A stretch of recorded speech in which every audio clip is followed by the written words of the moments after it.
Hello mga manay and welcome sa ating kitchen. At ngayong araw samahan niyo ako dahil magbe-bake ako o gagawa tayo ng tuna pandesal. So itong tuna pandesal na to is order sa atin at gusto ko rin sa inyong i-share para pwede nyo i-try, pambenta at syempre pwede rin pambaon lalo na ngayon na pasukan dahil pwede nyo itong i-stock.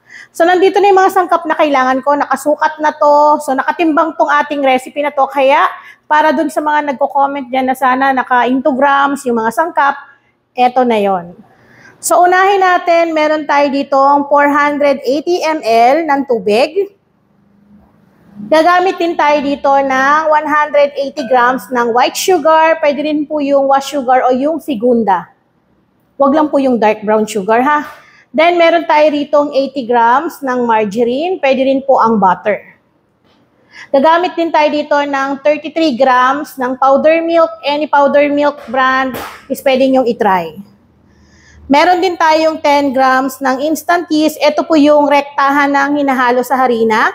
Pwede rin kayong gumamit ng binubloom or yung pinapaalsa sa tubig para ma-assure ninyo kung active pa yung inyong instant yeast na gagamitin or yeast.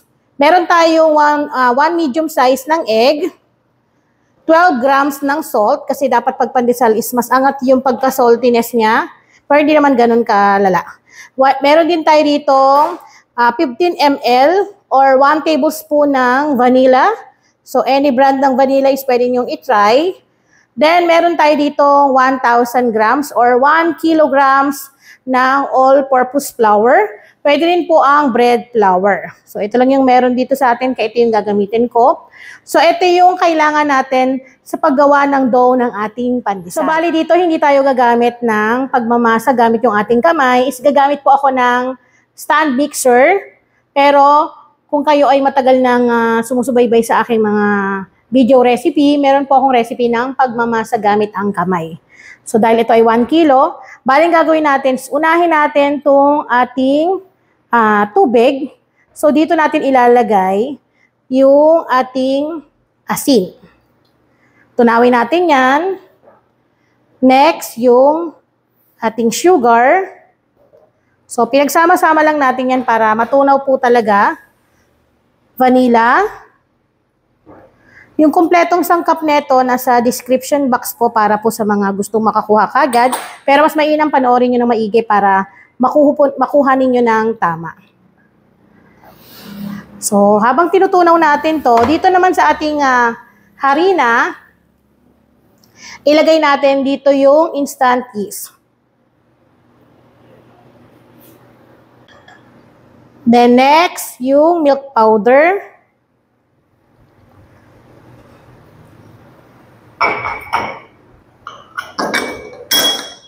Tabi muna natin to. So, haluin lang natin. So, ang paggawa po ng tinapay, mahirap pag naka-gloves. Basta kailangan po, lagi tayong nag-uugas ng kamay at kailangan po, wala din po tayong mahabang kuko. So, hinalo ko lang para mamix na maigi yung nilagay nating yeast. Then, once na okay na, so, eto, gagawin natin is, kailangan na natin yung ating mixing bowl kung saan natin to ilalagay. So, malaki-laki tong aking gagamitin kasi ito yung ginagamit namin kapag meron kami mga feeding program, pag gumagawa kami ng maraming bread. So, dito, unahin natin ilagay yung ating liquid. So, ibuhos lang natin dito. Ginagawa natin yung ganito para matunaw kagad po talaga yung sugar natin. Pwede na rin tayo maglagay ng isang pirasong itlog.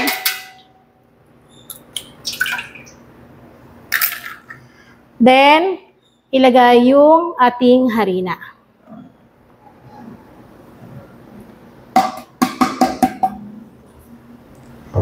At pwedeng isalang na natin to sa ating stand mixer.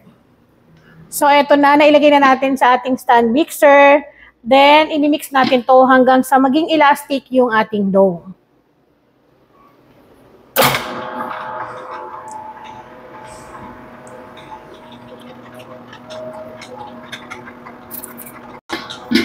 Ngayon, makalipas ang 3 minuto na ating pagmimix, so pwede na tayo maglagay dito ng ating margarine.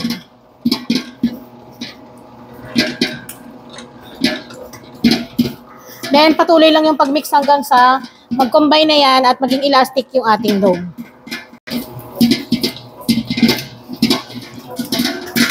Okay, eto na. Makalipas yung 12 minutes na pag-mix natin dito sa ating dough, ay pwede na natin tong hanguin dito. So, yan, elastic na siya. So, pwede na natin siyang kunin para ma-rest natin ng ilang minuto. So, bali dito, meron tayong isang lagayan na pinahiran ko ng oil. Dito natin i-rest yung ating dough.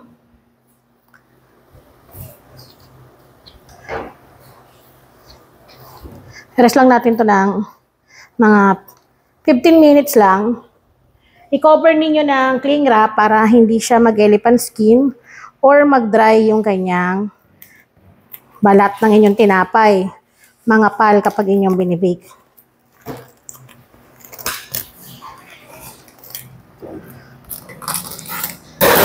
Hindi na ito natin kailangan pang paalsarahin pa ng todo kasi mamaya ikakat din kagad natin to. Next naman natin, habang pinapahinga natin ng 15 minutes yung ating dough, yung ating palaman, yung tuna. So meron tayo ditong 3 piraso ng pulang sibuyas, pwede rin naman ang puting sibuyas. Kung ano yung tingin niyo ay gusto nyo gamitin or available dyan sa kitchen nyo ay pwede naman. So mga sukat siguro ito, mga half cup. Meron tayong 1 teaspoon ng salt, 1 teaspoon ng black pepper, at 3 piraso ng flat na tuna flex and oil. Pwede rin naman yung maanghang kung gusto nyo ng maanghang.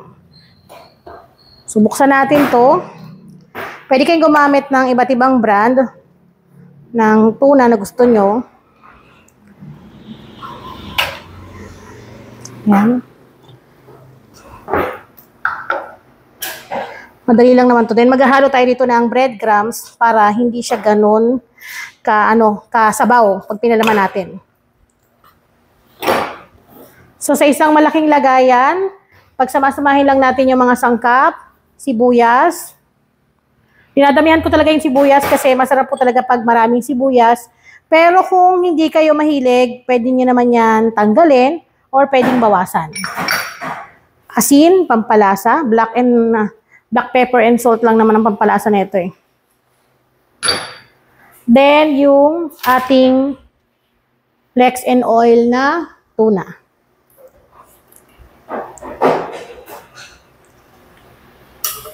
So, yung isa, hinalo ko yung kanyang syrup niya. Pero yung dalawa, ang gagawin natin, isasalain natin kasi magiging masabaw naman yung ating palaman. Ayan. Para puro lang talaga yung ilalagay natin.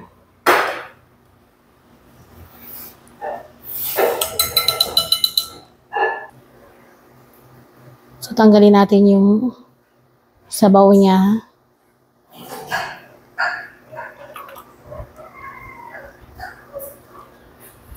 Yung mga mahilig umorder nito sa Starbucks, diba ang mahal niyan? So, pwede ka nang mag-try para mas makatipid ka at makuha mo yung timpla na nais mo. Naglalagay din sila ng carrots eh. May carrots yun eh. Pero, optional naman yun. Kung gusto nyo lagyan, pwede nyo lagyan. So, mix lang natin ng maigi. Hindi na to kailangan lutuin kasi maluluto na to pag na-bake natin yung ating tuna pandesal. So, para hindi siya watery, or hindi siya yung pag nagpalaman kayo is yung lumalawa or lumalabas yung palaman, maglalagay tayo ng breadcrumbs. 1/3 cup. Yan ay para masipsip yung liquid ng ating tuna. So, para mapalaman ninyo ng maayos. Pwede kayo maglagay ng mayonnaise, pero kung gusto niyo talaga na malasahan talaga yung tuna sa inyong pandesal, kahit wag na. Yung mga pampalasa lang na nilagay natin is okay na dun. So, eto na, okay na. So maya-maya, pwede na nating i-cut yung ating dough na ni-rest kanina. Ngayon, pwede na tayo mag-cut ng ating dough. Naglagay lang ako ng oil sa aking table para hindi dumikit yung ating dough. Lambot na niya, oh. Then, cut lang natin. Timbangin po ninyo ng 40 grams para po pantay-pantay ang laki ng inyong tinapay, lalo na kung pambenta.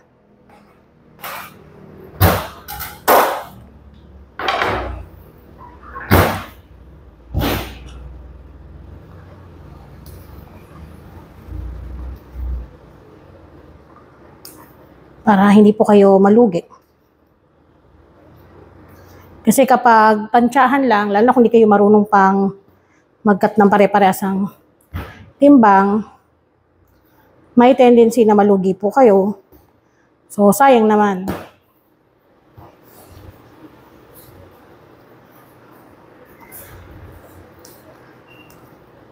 Pwede nyo itong lakihan. Pwede nyo rin itong palitan ng palaman kung gusto nyo lagyan ng sausage, gusto nyo lagyan ng meatballs, hot dogs, ham. So, tapos na tayo magtimbang ng ating dough. 45 grams to 46 grams lang ito naglalaro. I-ready na rin natin yung ating breadcrumbs. So, ito po, may nabibili na rin ito sa supermarket eh. So, pwede rin kayo magtanong.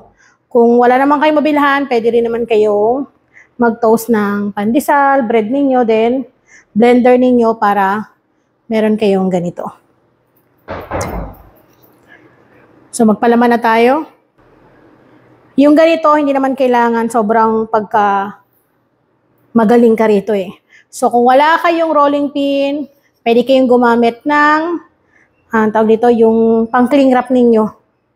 Kung meron kayo dyang tira na hindi nyo nagagamitin. So, maglalagay lang tayo ng palaman. Pwede nyo rin timbangin yung palaman para pantay-pantay. So, yun ang kagandahan kapag meron tayong nilalagay na breadcrumbs. So, yung tubig niya nawawala, nasisip-sip. Then, ikot lang natin. So, ganyan lang. Tapos, lagay ninyo sa inyong breadcrumbs. Paikot-ikutin nyo hanggang sa dumikit. So, ganun lang, paulit-ulit lang yung gagawin natin para malagyan natin lahat. Ganyan ang palaman. Layo nyo yung ganyan para hindi kayo mahirapan mag-lock. Then, kailangan po malinis yung kamay talaga natin. Para maganda yung inyong magagawa.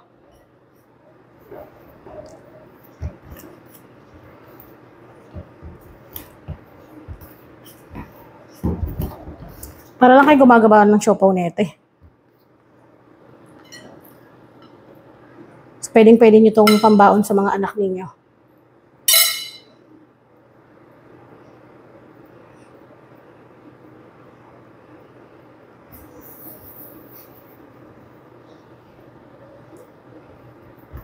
Paulit-ulit lang, ganun lang gawin ninyo yung pinapakita ko sa inyo para makagawa kayo ng maayos.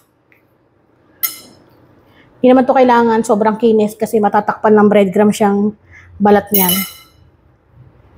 Kailangan lang maayos natin yan is yung pag-lock na hindi lumabas yung kanyang palaman.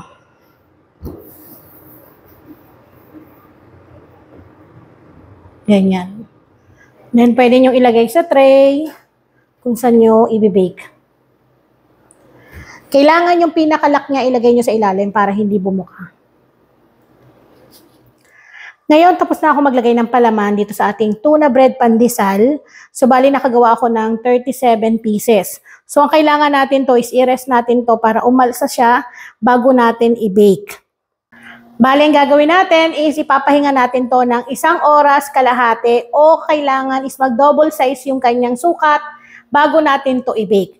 So, pwede nyong i-cover ng isang cling wrap, isang malinis na towel, or kung meron kayong ganito, cabinet na kung saan kayo pwedeng mag-rest ng inyong bread, eh pwede naman basta yung hindi siya nahahanginan o napapasukan ng mga insekto. So, para maiwasan natin yung merong dumapong mga, alam mo na, diba?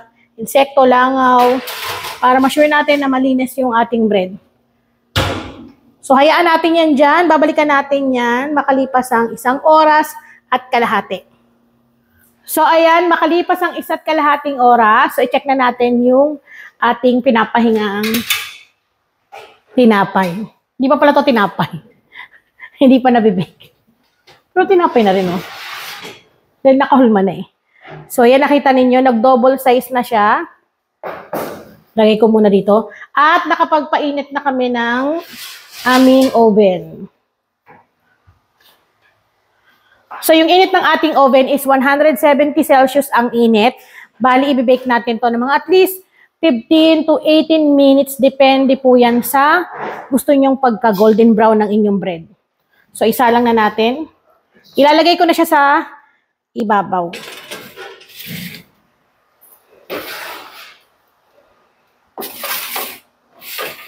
Yan. Then, balikan natin yan maya-maya. So, ngayon, i-check na natin dahil ang bango na niya. Grabe ang bango. Nagugutom na kami. Kaya pwede na natin itong hanguin. Ayan, oh. Ito yung gusto ko, yung talagang malutong yung ibabaw. Wow na wow naman. Ang bango.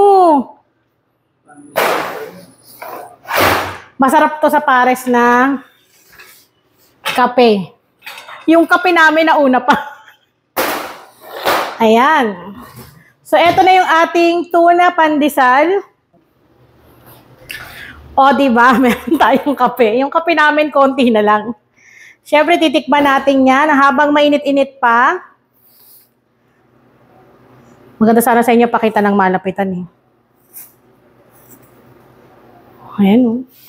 Mainit-init pa. At sobrang lambot. Wow. Ayun, nakikita nyo, mausok-usok pa.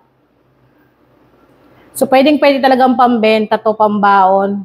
Promise, hindi kayo magsisisi kapag na-try nyo tong ating homemade tuna pandesal. So, tara, kain po tayo. Sarap. Try mo. O, di ba may kasama ako dito? May kasama pa ako dito. Ang sarap. Ang lambot ng bread. Panalong panalo. So, ayan, hanggang dito na lang. So, muli ako ang inyong madiskating nanay. Sana'y masubukan niyo itong ating recipe. Magkita-kita po ulit tayo sa susunod. Paalam!